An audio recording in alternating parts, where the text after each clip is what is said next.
Hey, fellas, what's going on? It is time for the Ryan Goodman Tanguay Along for the Ride podcast. We've got a lot to talk about today, including Larry Bird's birthday. Bob's big on that. Okay, guys, we're going to kick things off here. I want to talk about Kevin Durant a little bit because, to me, he seems to be a bit of an enigma, and I wonder where he's going to end up in history. Bob, I'll start with you. He passed Ray Allen on the all-time scoring list at 24. When I look at Durant, I think he's as talented as LeBron. I think he's as talented as do I want to say he's as talented as Jordan? But I don't know if he will ever be in that category as LeBron and Jordan. Do you agree?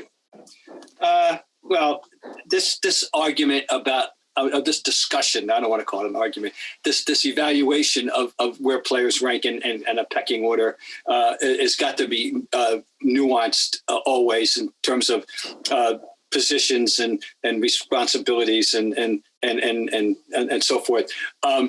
Look, nothing has changed for me, guys. The two best all-around players in the history of the game are arguably Michael and LeBron, okay?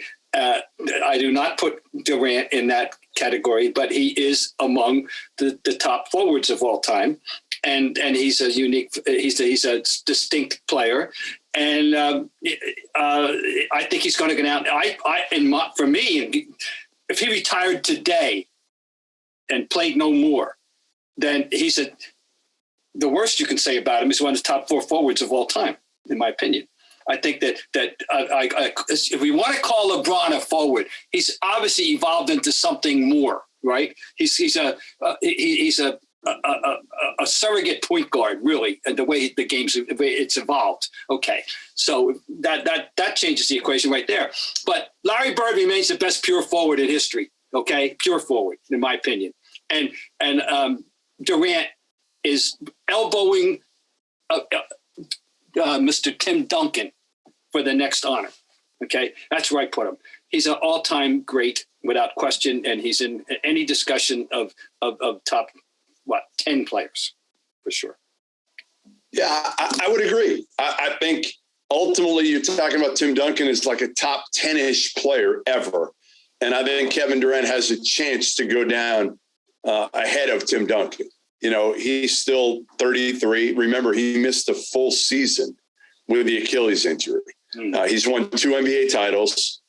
I don't know if he's going to win another. I mean, right now, no lock there, no lock at all. Right, exactly. He paired with the wrong guy to try to win another. Let's be honest here. But you know, again, what he's done. I asked him this a couple of years ago. I said, you know, and I've known Kevin forever since he was like 14. So he was in Boston in the locker room there. And I said, you know, do you realize how much you kind of changed, for better or worse, the game in terms of big guys wanting to step out and, you know, shoot threes? And he looked at me like almost befuddled. And I think he said something about Dirk, and Dirk was probably a little bit before him. He should. But Kevin was different. Like, I don't think kids grew up wanting to be Dirk, but they want to be Kevin Durant. And that's where the big guy has really transitioned now. And the game, I think, has transitioned to where, you know, you got guys like Chet Holmgren, a freshman at Gonzaga now, 7'1". He's 190 pounds. He's skinnier than Kevin Durant was at the same stage. And he wants to step out and shoot threes. And that's par for the course now. So I think what Kevin Durant has done is really revolutionized the big man position now, to whereas unless you're big and you're thick and you're strong, and even those guys, even Al Horford's out there jacking threes right now. I think without Kevin Durant, I'm not sure this ever would have been possible. Well, I really do think that the Nowitzki, Dirk started this without question. But the European thing, right? European thing, big guy shot. The stylistic difference is that Kevin Durant handles the ball a lot more. Kevin Durant has evolved into the LeBron kind of player than Dirk Nowitzki didn't have to do that. It was not his job. He still was a forward who stepped out and shot. There was never any confusion about his role on the team or what he was able or the breadth of his skill. There was a limitation. I mean, Kevin Durant. He averages 5 or 6 assists every year now. I know. I'm saying he's got the ball in his hands, right. and more and more, as I said, he's evolved almost not quite, but into a LeBron-ish more of a player than where Nowitzki still is categorized. And Dirk couldn't guard.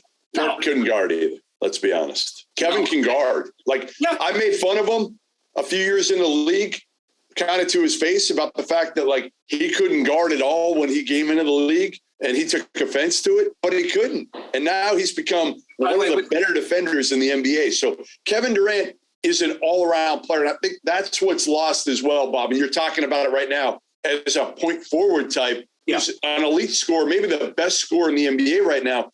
But he does a lot more than that, and I think that is lost on people. How good a defender, how good a passer, and still being the best pure scorer. If you want a bucket, there's no way you can stop this dude because, again, he's so long. Right. He can rise up right over you. He's incredible in transition.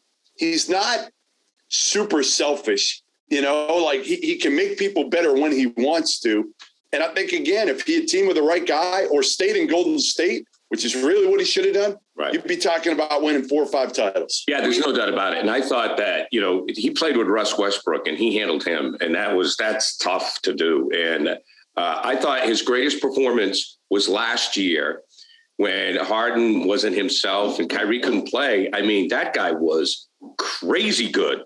I mean, he left it all on the floor. I thought that, even though they didn't win it, but I thought that was one of his best accomplishments. Got to move on now. We talk about Steph Curry every week, as we should. Now, speaking of Ray Allen, again, he's closing in on Ray's 3-point record. Now, but Jeff, we all know Ray was a specialist. We think of the 3, that's it. Probably unfairly so. But with Steph now, and especially this season, I think he's getting the reputation of being a more complete player. I know you felt he's been that way all along. Yeah, I do. Because, again, the knocks on Steph, it's so funny. I mean, I remember it like it was yesterday coming out of the draft. It was like, all right, he's too small. He can't guard anybody. And he can't really play the point. Like, that was a big question at that point was, does he see the floor well enough? Is he now, again, the slight build has affected him. I mean, he's been injured a lot over the course of his career, little nicks, bigger injuries, whatever it is. He's definitely done that. But what he's shown is he's got maybe not elite court vision, but damn good court vision and damn good passer to go along with, again, being, him and KD. You can throw him in a hat. It's easier. I don't even know if I could say that. I was going to say it's easier to guard Steph than it is KD. But I'm not sure you can say that because Steph can go with the logo and just launch it, and he's effective from that range. So I don't know.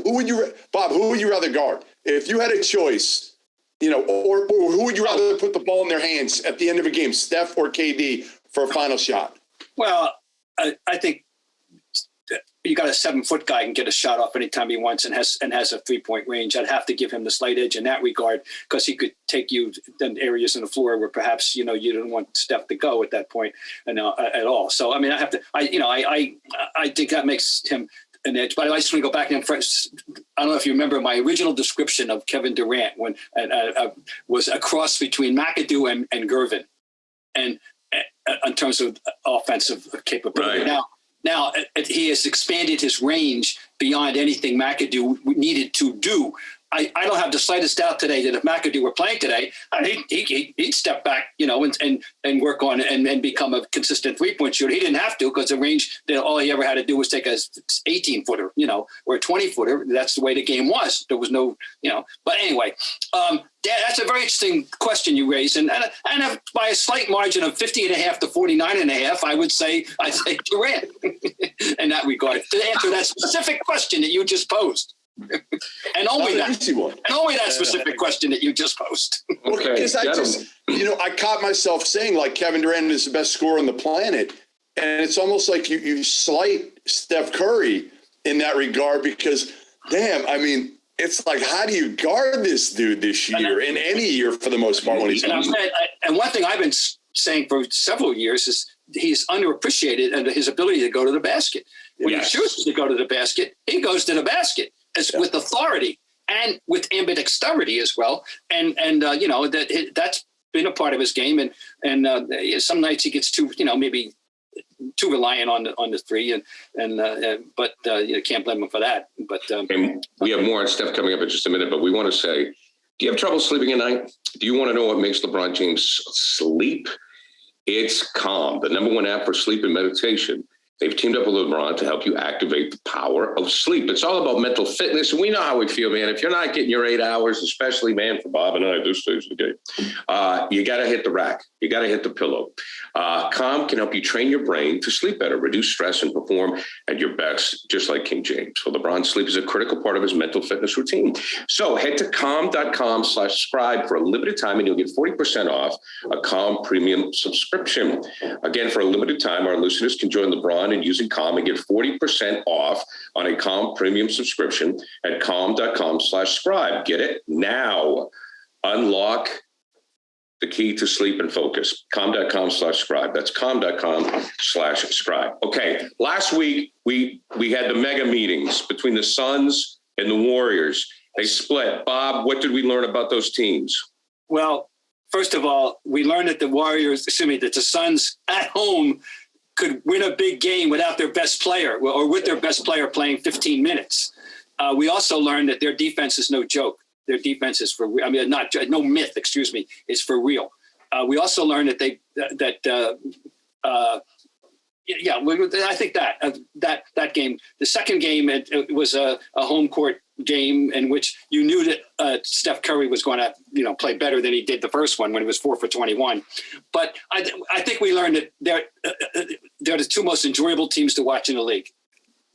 Those two, and those games were I don't know. I would have to say more. They satisfied the heart of this purist. I'll put it that way. Okay. I would love to. I'm looking forward to seeing each of them play soon again. That's all I can say. I think we learned that they are the two best teams, but I think the fact that the Suns could win without Booker was significant, frankly. Yeah, and the second one, Booker didn't play at all. Golden State kind of blew him out in that one. I don't hold a lot to it. No. What I would say is, if they're both full strength in the playoffs, that's going to be a hell of a series. Oh. That's what I would say. It's a toss-up series. Now, again, we're waiting on Klay. And to see what Golden State is going to look like with a healthy or healthy-ish Klay Thompson coming back. That is the X factor here. Everybody knows it. What is Klay Thompson going to look like? How effective is he going to be? Is he going to be a guy? We know he's going to be able to make shots, but can he guard like Klay Thompson guarded before? Because if he can, that takes Golden State to a different level than Phoenix or anybody else right now. What do you hear about Weissman? Any idea about his? Yeah, I think he's still a little bit away. But again, I think Weissman, the hard part for him is going to be he hasn't played a lot with those guys. So how much are you going to be able to expect? He's young, but they don't need a ton. They just need, honestly, defensive rim protection and a guy who can be kind of a rim runner. Because once they get Klay back, who is going to possibly pay attention to James Wiseman on the offensive end? Nobody. The only question that arises in my mind, not only question, a question that arises in my mind with regard to Klay's coming back is where that leaves Poole and how Poole will react to a revised role. Obviously, there'll be fewer minutes and presumably a return to the bench, although maybe not. We don't know. But, I don't know anything about him personally, so I just don't know. But we all know there are fragile people. I have no idea. Some guys will not react as well as others. And so that's going to be an interesting aspect of it. Because Poole has risen, let's face it, he's become, I won't say a monster, but a real force. Yeah. And he can get you buckets. Has to be feeling good about himself. He'll get you buckets off the bench, Bob. And I think ultimately he ends up off the bench, but early on, Steve Kerr's smart enough. He'll bring Klay off the bench for a while. Klay won't care at all. And then when Klay looks like he's close to 100%, he'll go in. Or even, honestly, I wouldn't be shocked if they're just like, you know what? We're going to keep Klay coming off the bench this year. And Jordan Poole will keep his psyche, because he's a young guy. We'll keep him feeling good about himself. But at the end of the games, that's what's going to matter, who's in there at the end. Yeah, and I think that the NBA championship is going to be the Western Conference Finals. I think we all agree on that. That's the way it looks right now. Okay, Jeff, this is something you wanted to touch on. The forgotten man, Kemba Walker, man. He was great in Charlotte. Celtics traded for him. I mean, or made the deal. Yes, they traded for him when Kyrie didn't work. And I thought, okay, Kemba's going to be good. I mean, it's just blowing up. Is this guy done? I hope not, man. I love Kemba. Like, Kemba is one of my favorite people I've ever met covering basketball, period, or any sport at any level. I'll give you a quick Kemba story. Years ago, Kemba is at UConn, and it's the year he was National Player of the Year, and he had already blown up completely. And I was covering, I think it was for the Washington Post. I was covering the UConn women were going to break the record, the all-time wins record for the program that night. And I was there interviewing Kemba for a story at a hotel near the Bradley Airport for some reason. I don't know if they were staying there or flying out, but I don't remember what it was. But I was there talking to Kemba, and I was going into the women's game, and I asked any of the guys. It was the year of Alex Oriaki, who's from Lowell. I had known him, Jamal Coombs, another local kid. And I asked all of them, I said, hey, if you guys want to ride in, I'm going in. I'll take you back if you really want after the game, even though it's out of my way. And I ended up driving Kemba and Donnell Beverly, his best friend at the time, into the Hartford Civic Center. And when I dropped him off, I said, hey, guys, if you need me, text me after the game. I'll probably be a good hour and a half after I write. But if you really need a ride, let me know. Thinking there's no way. Kemba Walker. Like, everybody's going to walk by him. How many people are going to offer him a ride back? So, half hour, 45 minutes after the game goes by, an hour goes by, all of a sudden I get a text from Kemba saying, hey, we're sitting up here in the lobby of the Hartford Civic Center. Whenever you're ready, if you can drive us back, that'd be awesome. So, I come up, nobody. They're the only ones left in the Hartford Civic Center. And I looked at Kemba. I'm like, really? Like, nobody offered? He's like, yeah, people offered, but like, no big deal, whatever. Waiting, that's how he was. And that describes Kemba Walker, unassuming, no ego whatsoever. So I feel bad that we're seeing this potentially end of Kemba Walker's career when he's not that old. No, and he finally had a chance to play for some winning organizations in the NBA, and it just hasn't worked out for him because of his knee issues. Yeah, no, this is a shame, but I think it's a move that Thibodeau had to make, though.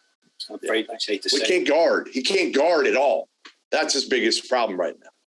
So, yeah. Well, we hate to see it because of injury, but yeah, I mean, you have to go to the bench, like you said. Okay, we have some college hoop coming up in just a minute. Bob Ryan is passionate about a new number one. I feel like Casey Kasem in American Top 40. We have a new number one this week with a bullet. Okay, anyways. These days, it can be hard to find and hire the right candidates for your small business. Just like for the position I have, these guys, they interviewed thousands of people.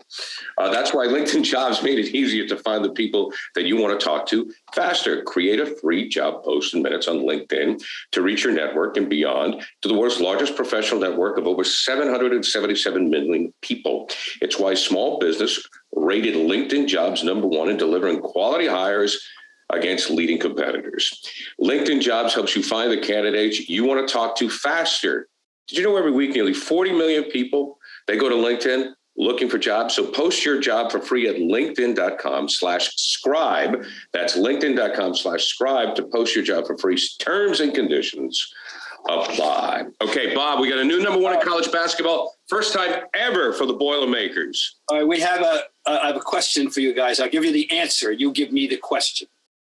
Jeopardy type. All right. Answer is Purdue. What's the question?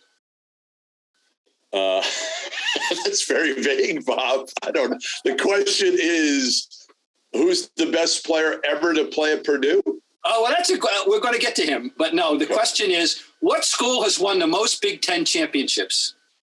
The answer is Purdue. Really? How's that little known fact? They have won 24 Big Ten championships. They have never won an NCAA championship, that tournament being founded in 1939. However, speaking of John Wooden, they were awarded retroactively the 1932 championship when Wooden was a senior. I did not know that. By acclamation. Purdue is a fascinating, Jeff, Wait, first, Bob, Rick Mount or Big Dog? Who are you taking? Oh, I'm taking, Rick Mount. I got to go with Rick Mount.